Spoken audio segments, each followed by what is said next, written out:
Yo, mainit na mainit. Si Mot, pati asawa mo. Bagong-bago lang, sinend lang to sa akin. Hindi ko rin kilala kung sino to. So, let me know. No? And also, I would advise na do your own research sa mga proof here. Kung meron man. Kasi, again, tiningnan ko na yung mga pictures kanina. Pero in-skip ko lang to. So again, wala be mindful kasi wala naman akong nakitang time or anything na para bang to ano. Pero all points naman to one person na si Mot, no. Si Mot ang si Mot pati plato. Okay. Sige, basahin na natin. Post ito ni Cheyenne Bartolome. The damage has been done. Pagod na ako. Trinay ko maging silent pero para na akong masisiraan ng bait. I tried being nice naman pero kung makukonsumo nun mental health ko, otopas na. I've been silently suffering for a week and I just want to stop that today. Okay, so isang linggo na. Pero yung post 5 hours ago. Di ba sabi sa inyo mainit na mainit. Sinend lang yan sa akin. No. Tapos content. Okay. Yung undefeated yung champ palihim na nagme-message sa IG ko. Oh, defeated na ba? Nabadam. Ano nabadam? Aware yung asawa ko. So, simulat sa pool. Okay, so may asawa si Cheyenne. I'm really sorry if I'm butchering your name. Okay. Na-confirm namin na siya talaga sa VC. Okay. He was offering me coffee, sakay sa kotse niya. Ano yan? BMW? Ipag-grab or joyride ba tawag niya? At tumambay sa bago nilang shop. Alam ko may ano ba tong shop? Like vape shop. Alam ko parang may ganun yata si Mot. Pero hindi ako nagbe-vape. Alam ko lang, syempre. Lahat yan habang kayakap ang asawa niyang kabuwanan na ngayon. Yo! Okay. Promise in-scan ko lang. Parang, si Mot. Si Kairam. So may asawa. Buntis. Ang asawa ni Mot. Mga anak na. Bro, what are you doing? Hindi ko naman alam what is real. Ano ba? Papasinungalinginan nyo ba to? Nabanggit ko ba yun ng tama? Pero so far, sa lahat ng mga evidences na, ayan, basta ang tao, pag naglabas niya ng chat, ayan. Chat reveal, yan ang pinaka-deadliest weapon in today's world. Pag kasi dapat may time na para makita natin yun. Yun nga, sabi ko time. Para, yun na lang, para mag-connect lahat. Diba? Time. Next, tuloy natin. Nung na-confirm namin siya sa video call, ayoko na panoorin, pero ito yon. In-attach niya yung video here. Kita ko si Mot. Pati plato. Titigil ko na yung joke. Okay, nung na-confirm namin na siya talaga, wala naman kaming ibang ginawang action. Okay. And wanted to solve internally by messaging them. Ibang ginawang action bukod dun. Nagpasensya yung asawa pero yung champ yung humble facade. At good father sa internet ang taas ng ihi. Maybe sa kanta mapakinggan niya yung galit namin. And we're right. Ngarag na ngarag sila na i-take down yung kanta na ginawa ni Kerr. Sorry hindi na ako updated sa hip-hop scene. So, hindi ko nakilala sino si Kerr o kung ano man yung mga real name nila. Okay. Ni Kerr, to release anger lang din. Kung ano-anong ino-offer. Kesyo manganganak, kesyo kawawa yung panganay, kesyo may sakit, damage control na, maawa daw ako. I did. Kaya nga ang ginawa ko, may message ko siya una pa lang, di ba? Ikaw ba naawa ka? Kaso, ano yan bro, consequences ng actions mo, no? Be accountable sa mga actions na ginagawa natin. Kagaya niyan, no? Kumari, kung mahal talaga natin yung mga asawa natin, wag natin silang ilagay sa ganong situation where parang harmful yon sa buntis. Isipin nyo kung ano man yung mapagdadaanan niya. Diba? That's very harmful. And yeah, I hope na healthy yung asawa ni Mot and yung baby. And Tumot Thomas. Ayun ba talaga pangalan niya o yung Mot kasi kaya Mot pangalan niya kaya Thomas kasi isa lang. Toot ka. Ang dami mong inabala sa amin. Accountability lang hinihingi namin sa'yo. Sa BS mong galaw, ilang tao yung apektado, yung peace of mind. Wala akong pakialam sa'yo sa Baclaran sa Quiapo o kahit sa Tugigaraw ka pa matulog dahil sa ginawa mo dyan. True naman. Hindi lang sa sopa. Sa labas ng bahay. Ang init-init pa naman ngayon, Gar. Diba? Pag lumabas ka ng paglabas ko ng work, syempre galing aircon. Tapos paglabas, boom. Kala mo, impyerno eh. Okay. Hindi ko iti-take down yung kanta. Alang-alang sa pamilya mo. Hindi ko obligasyon yung peace of mind ng pamilya mo kasi unang-una ikaw ang may responsibilidad niyan. Totoo. And being padre de pamilya, responsibilidad mong alagaan yung pamilya mo physically, mentally, emotionally, and financially, di ba? Yan, yung mga responsibilidad ng mga tatay. Siyempre mahirap, di ba? Mahirap maging tatay. Diba? Mahirap maging nanay. Pero that's why merong nanay at tatay, di ba? May mag-asawa because they need to support each other. Kasi kung kakalas yan, if kumare si tatay lang sumusuporta kay nanay or si nanay lang kay tatay, di ba? Walang teamwork sa pamilya, then the family will collapse. Okay? So, dapat yung foundation natin matibay. Okay. So, kung naaalala nyo, binanggit ko way back sa ibang video ko, pero babanggitin ko pa rin ngayon. No? Sa mga babae dyan, sa mga lalaki dyan, make sure natin na kung pipili tayo ng mapapangasawa natin, to be, safe. Okay. I-make sure nyo that yung mapapangasawa nyo is willing o meron ng relationship with Christ. Alam niyo kung bakit? Kasi it's a very very difficult na kapag mag-asawa na kayo, meron kayong different na foundation, no?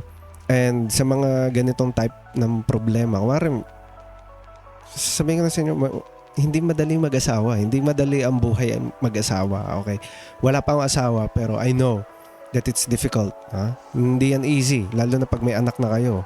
No, sa mga may mga asawa na diyan, I know that you can say, no, comment down below. Nung kayo pa lang ng asawa mo, medyo mahirap na, pero kaya. Pero nung nandiyan na yung mga anak, mas humirap, 'di ba? But kinakaya nyo kasi mahal niyo yung mga anak nyo, right? Para sa pamilya natin, alright? So, kung pipili tayo ng mapapangasawa natin, make sure na meron silang relationship kay Christ. You know why? Kasi kung si Guy, ito si Guy, and si girl, merong relationship kay Christ, doon sila lagi mag-meet, no? You see, it will be like this. No? It will be that God is the center of your relationship, and no matter what ng problema na pagdadaanan nyo as mag-asawa, hindi kayo matitibag. Alam nyo kung bakit? Kasi matibay ang foundation nyo. Okay? So, sinasabi ko sa inyo mga kapatid, totoo yan. Hindi ko sinasabi na kasi lalaki lang. No? Totoo kasi yung temptation. It's not a matter of kasi lalaki kaya darating ang araw na maglolo ko yan. No. Because temptation is true. Pero, hindi rason na kasi lalaki kaya ka mag-cheat, kaya ka natitempt, no? Hindi yun rason. Hindi kasi sexually active ka o kasi dahil sa hormones mo sa katawan. No. Temptation is real. Mga kapatid, isipin nyo, ilan ang binili nyo sa Shopee, sa Lazada, sa online shopping, sa TikTok shop dahil sa temptation lang. Diba? Kahit sino, bata, matanda, babae, lalaki, natitempt. Okay? So it's not a matter of kasi lalaki yan, kaya ganyan yan, ganun talaga. No. Huwag tayong papayag na maging yun yung palusot. No? It's never like that. Mga kapatid, temptation is real, the devil is real, and darating talaga yung mga panahon sa mga lalaki na matitempt sila kahit may asawa na sila. Diba? So, ano yung gagawin natin? Hindi kasi masamang matempt, mga kapatid. Tandaan nyo yan. Pag natempt ka, hindi yan masama. Wala kang kasalanan kung natitempt ka. Pero alam mo kung ano yung masama, kapatid. Kapag nag-attempt ka. No? Natitempt ka. Okay. But you said no. Okay. Nakikita ko to si grabe yung titigan. Kasi yun yung sa picture eh. Ayan Ayan Diba mga tingin mo nun eh. Diba? So, grabe yung mga titigan eh. So, iniisip mo, grabe. Parang natitempt ako Chat ko nga. Diba?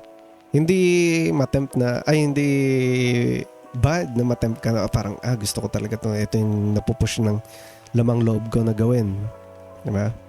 Pero yung masama ito, yung nag-chat ka na nag-act ka na, no? Nagloko ka na sa asawa mo. Okay? Yung sinasabi nating micro-cheating, that's totoo din, no? Emotionally. Okay? Pero hindi, kasi minsan kasi iniisip nila micro-cheating na kapag ka palang parang naramdaman mo na ganito, ganyan. No, differentiate natin yung micro-cheating sa natitempt kang mag-cheat pero hindi mo ginawa. Okay. Pag micro-cheating, talagang hulog ka na. Diba? Gustong-gusto mo talaga tong gawin pero ayaw mo sa consequences kaya hindi mo ginawa. That's micro-cheating. Alam mo bakit? Kasi wala hulog na hulog ka dun sa babae. Like talagang gusto mo talagang ganito yung gawin mo sa kanya. Diba? Pero pag natitempt ka pero wala ka pang wala kang feelings na parang okay 100% ko na tong gagawin sa kanya. I-chat ko na siya. No, it's 50-50. Pero kung 100 talaga na gusto mo, 'di ba? Micro-cheating na 'yan, parang naiisip mo na yung future nyo, like what's next, pas yung plano mo, pero biglang oops, hindi ko ginawa, may anak pala kami. 'Di ba? Yun kasi parang nun eh. Pero at least, di ba, hindi ka nagloko. Yun na lang yung iyaano mo. Yun na lang iisipin mo. Okay. So, tuloy na muna natin to. Okay. Sinubukan ko kayong protektahan, pero paano yung sa akin, di ba? Lumala na. Nung una, natatawanan ko pa, understandable, baka crashing kaya. Ano yun? Pero pasensya na, apektado na lahat sa akin. Ngayon ko lang din na-release lahat ng thoughts ko kasi nga question mark no? Tinatry ko i-dance sa pagiging kalmado. Well, it is what it is no? Dapat wala na yung kasi it is what anyway, humingi ka na ng pasensya, okay na yon. Ka ng pasensya. Di mo kami kailangan na-fera ng kung ano-ano. Wala ka na kailangan remedyoan sa amin. Lamat kung lamat na. Hindi lahat madadaan sa suhol yung collab o pera. Tama yun. Ito yung mga kapatid. Huwag kayong susuko agad na yung parang makikipag kuwari may inatraso sa inyo tapos kuwari kahit sa work alam nyo may problem sa work, right? And then suddenly bigla kayong inofera ng pizza, ganyan, instead of fixing the problem. Huwag kayong papayag sa ganun. Mga ganun. Naisip ko lang. Hindi kami joyrider at cloud chaser na mukhang pera para gatasan kayo. Ako, gagatasan ko to. Vultures. Minahal namin yung laro. Ito yung pundasyon ng pamilya namin sa totoo lang. Puro motivational song nga kami. Rapper din ba siya? Tsaka yung asawa niya. Promise, hindi ko talaga alam. Napadistract kami para sa mot agad. Tapos sinabi nyo, Simot ang karir. Yun ang pangalan ng diss track. Simot ang karir. Yun nun, no? Okay. Sayang lang kasi supportang tunay kami sa galaw nyo sa Cavite. True naman. To K-Ram Lacerna. Okay. Huwag ka nang nakikisali sa usapan ng matatanda. O buhay ng mga problema ng mga mag-aasawa. Okay. Favorite natin yan mga kapatid no? Basta Pilipino tapos may problema about sa mag-asawa. Nagtitirahin natin kung ano yung problem sa marriage nila eh. Laging ganun na. Kumari, wala naman nagre-reklamo sa mag-asawa pero trip na trip natin yung hala, ganito na yung ginagawa sa iyo, ganito na yung ginagawa sa iyo, dapat ganun wala mo na yan, ganun na yan. Ano iniisip nyo dun sa tao, sa mag-asawa? Bata, napaka lang, alam nyo, ganito yan no, balik tayo kay La Alvin, no? Marami akong nakikita na issue na parang grabe yung ginagawa kay Easy ni Alvin, ganito, bla bla bla, no? Pero in Alvin's defense, si Easy ay ilang taon na, nakailang anak na. It's a full-grown adult na para sabihin niya na diba? So kung at this point, diba, kunwari, kung ito yung ginagawa ng asawa niya pero pinahihintulutan niya, kunwari, hindi lang naman ako agree. Parang lagi siyang parang walang tiwala sa kanyang asawa niya eh. Sa akin kung ako yung ganun asawa ko, wag na lang eh. Diba? Pero kung okay lang sa kanya yon, bahala ka, so be it. Pero ikaw, no?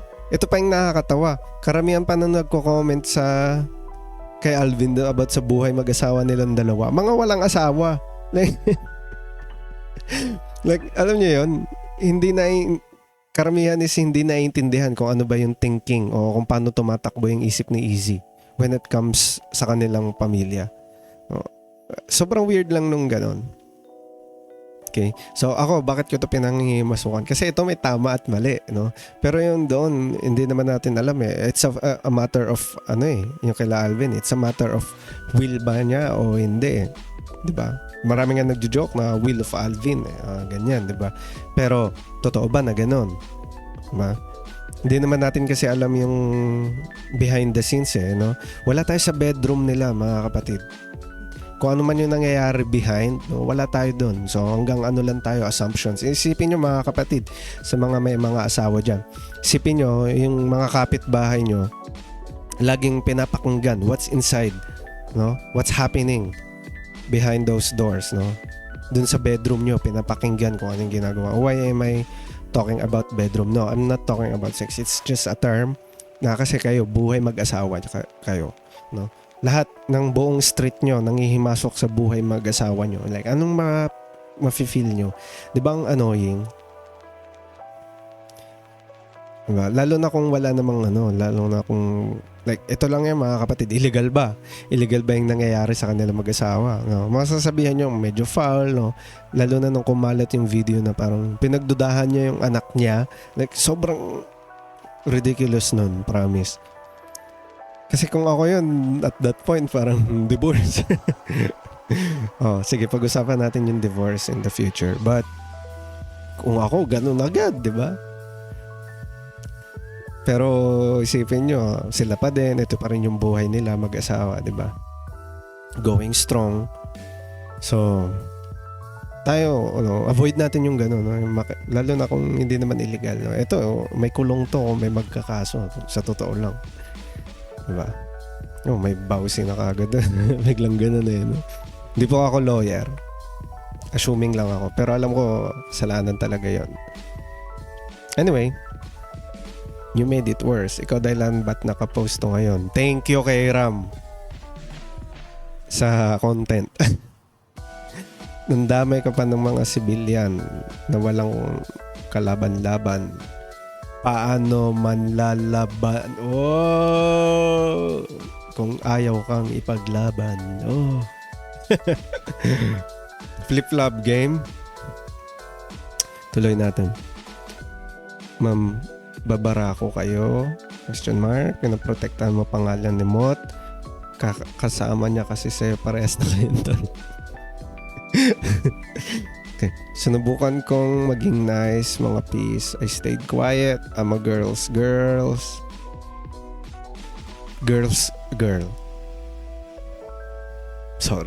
Sorry, Chen. Habit. Pero, pasensya na. Kabitin niya lang din. Buboses kung kailangan. Kayong mga lalaki lang naman ang problema sa mundo. Grabe naman kayo, no? Sorry na. Alam nyo mga kapatid, kung hindi nyo kinain yung prutas, joke na. Nagdebate, no? Ingat kayo sa events, girls. Matindi to. Kasama ko pa asawa ko. Kinamayan pa. Binuladas ng... Mura ba to? Sorry di ako aware pero binasa ko. I'm just posting this to put an end sa lahat. Isahang dump tapos bounce na ako kasi pagod na ako. Okay? That was it. Basahin natin yung mga message. Okay. May si Wapterg. Ngayon ko lang nabasa yan. So yung gabing yun din ang naiisip mo, ha? Yo! Hindi pa. Okay. Bro! Mahirap talaga kapag marupok, di ba? Iba mga tingin mo nun eh. So alam mo na kung sino. Kung ikaw man talaga to. Or else, ganun ka talaga tumingin sa lahat, lol. Oh, what if ganun nga, di ba? Waptarg. Or binibigyan lang natin ng mga... Tayo kasi mga lalaki, ewan ko ba. Pero sobrang ano natin dyan eh. Kumari may tinitigan lang na may gusto to sa akin. Bigla tayong nagkakaroon ng burst of confidence, no? Kahit hindi, no? Or isipin nyo na lang, kumari may mabait na babae. Tapos biglang kagad tayo, no? Parang, ay, may gusto to sa akin. Tapos biglang madidevelop na... Like, stop that, guys, no? Girls can be friendly too. And you guys can be friendly too. And ako, in my personal experience, na-experience ko din yan, pero in the opposite, na parang, ba't ganun ka tumitig? Like, ilang beses na na-issue dyan. Sa titig-titig na yan, sa pagiging mabait. No? Para sa akin nun kasi, ako, mga kapatid, kaya ako ganun. Kasi, bukod sa medyo ma-observant ako sa paligid ko. Kasi, eto trauma no? Na na kasi ako dati, na hold up. So, every time na naging ako, like parang there's this talaga ilang weeks na hindi ako lumalabas ng bahay. Tapos, basta nakaka-trauma di ba? Ang daming nawala sa akin noon Like, lahat. Kahit yung mga pipitsugin kong gamit, lahat wala. Like, kapalit-palit na yung cellphone ko na yun noon na nanakaw. Like, sasabog na yun Ewan ko kung nabenta nila yun. Anyway, kung nakita nyo man to ngayon, hello, ako yun. I hope masaya kayo. Araw-araw ko kayong pinagpe-pray. Anyway. So, lahat ng kumari, babae, lalaki, tinititigan ko lahat ng kumari, bago akong sakay ng jeep. So, tititigan ko yan lahat isa-isa. Titingnan ko kung may mga movement man na different. Tapos, okay. Ganun. Tapos, every sudden changes ng movement, nagiging ma-obserba talaga ako sa mga ganun. Okay. So, ayun, sa mga titig-titig. Ewan ko kung anong titig yung ibig sabihin nito. Kasi, yun nga, na-issue na din ako niyan dati. So, hanggang sa, yun, naging habit ko talaga siya. Na lagi na akong nag-o-observe sa lahat. Kaya isipin mo sa room na mga kaklase ko naman yung mga nandun noon. Si estudyante pa ako noon. Tapos lagi akong nagiging observant na ako ng sobra. Alam niyo, syempre, effect ng nangyari sa akin diba? And bata pa ako nung nangyari noon. Literally minor. I'm telling you. Literally minor. Tapos napaligiran ako ng mga nasa 30s, 40s na nagpapanggap na student. Scary, diba? Like, at that time, hindi ko alam kung paano gagawin ko Anyway, enough of that story. Doon naman sa pagiging mabait, talagang simula bata, nabully naman kasi.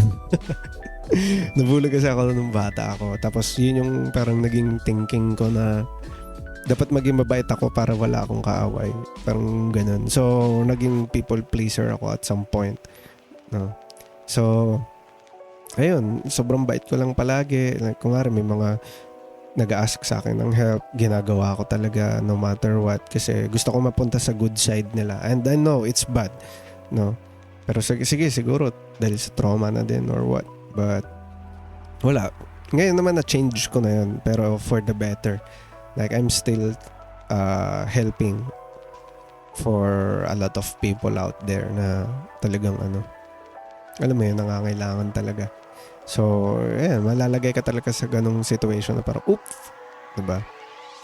Oof, nakaka-fall, ang bait niya, ganyan. Pero, wala. You have to, no? Mga boys, isipin nyo yan. Mahirap pag ganyan na parang puro ka TH, ha? Yan, favorite ko pa naman. Pang, thank you. Ayun nga, napansin kita sa tingin mo to. Siyempre, nagandahan, mati. Sige, ask ko sana. Never been unfaithful.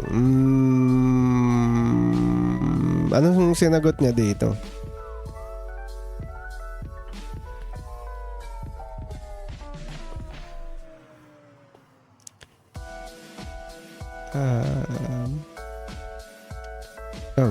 Ano ba yan? Kasama ba yan? Gigil lang.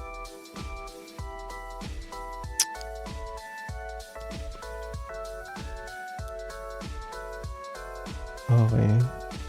Ano sinagot niya dun? Curious ako. Anyway, tinry nating hanapin so wala tayong nakita. But let's end this here. Gusto ko lang iwanan to sa inyo. Proverbs. Bible verse. Proverbs 5:15-21. Recommendation ko sa inyo mga kapatid. Every day magbasa kayo ng isang proverb. Proverbs 1. Sa kumare, April 1, Proverbs 1. April 2, Proverbs 2. Ganyan.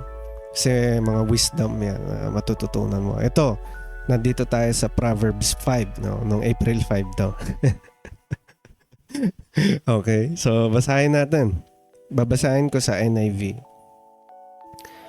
Drink water from your own cistern. Diba? Running water from your own well. Okay? Should your springs overflow in the streets, your streams of water in the public squares, let them be yours alone, never to be shared with strangers. May your fountain be blessed, and may you rejoice in the wife of your youth.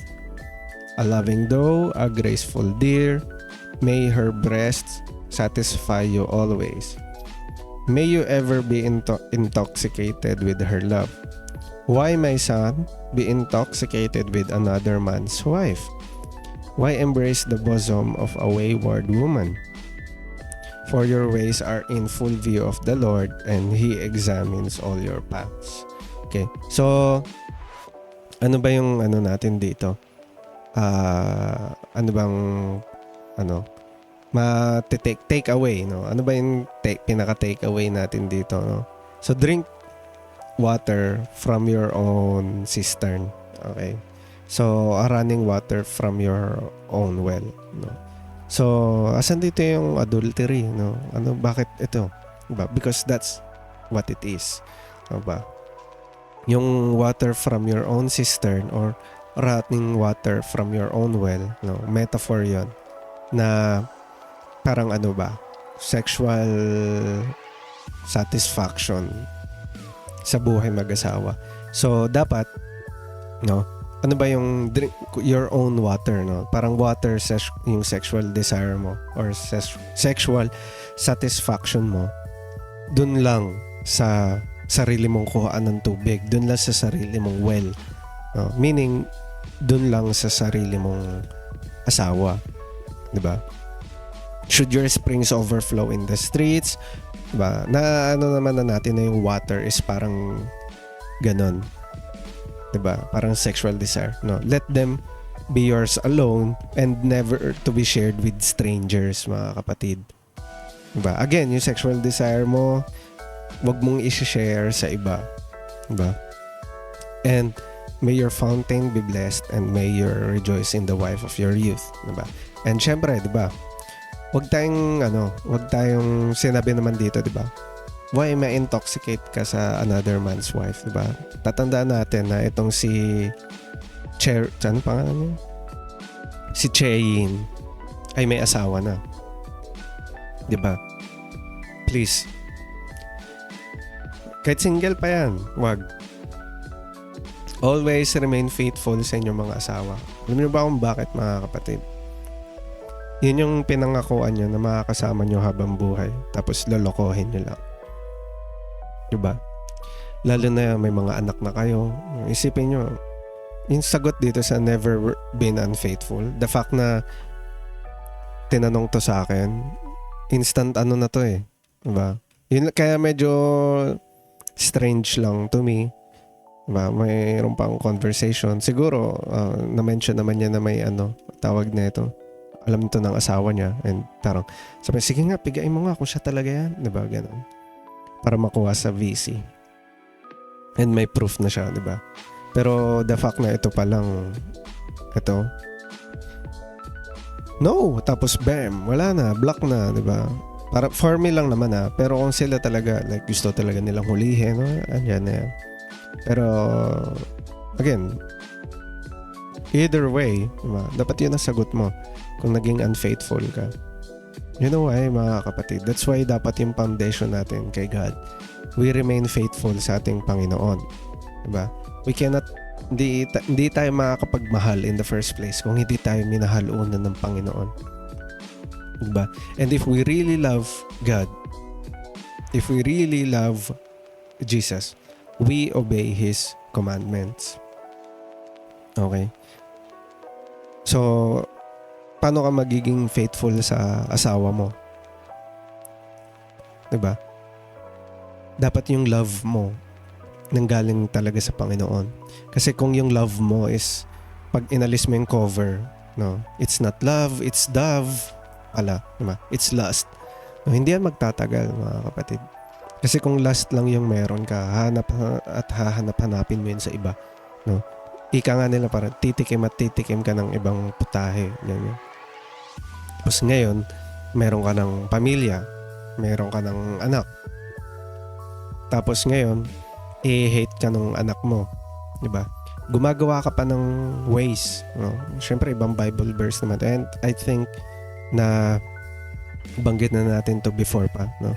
Huwag tayong gumawa ng mga bagay na parang ikakagalit ng anak natin sa atin. No? And that's cheating. No? Isipin nyo, nililid natin sila sa kung anong pang mental health problems. Kasi napupuno tayo ng lust. Kasi nahulog tayo sa temptation. Diba? Hindi lang asawa mo yung kawawa. Kawawa rin yung anak mo. No? Lagi nating iisipin yan, lalo na kung tayo ay bumuo na ng pamilya with someone. Bago mo gawin, diba? Parang think before you click. Ito naman. No? Isipin mo yung pamilya mo bago ka magloko. Bars! Yan. Like, comment, subscribe, share nyo na din kung nagustuhan nyo to. And ito lang muna para sa ngayon. Sa susunod ulit. God bless.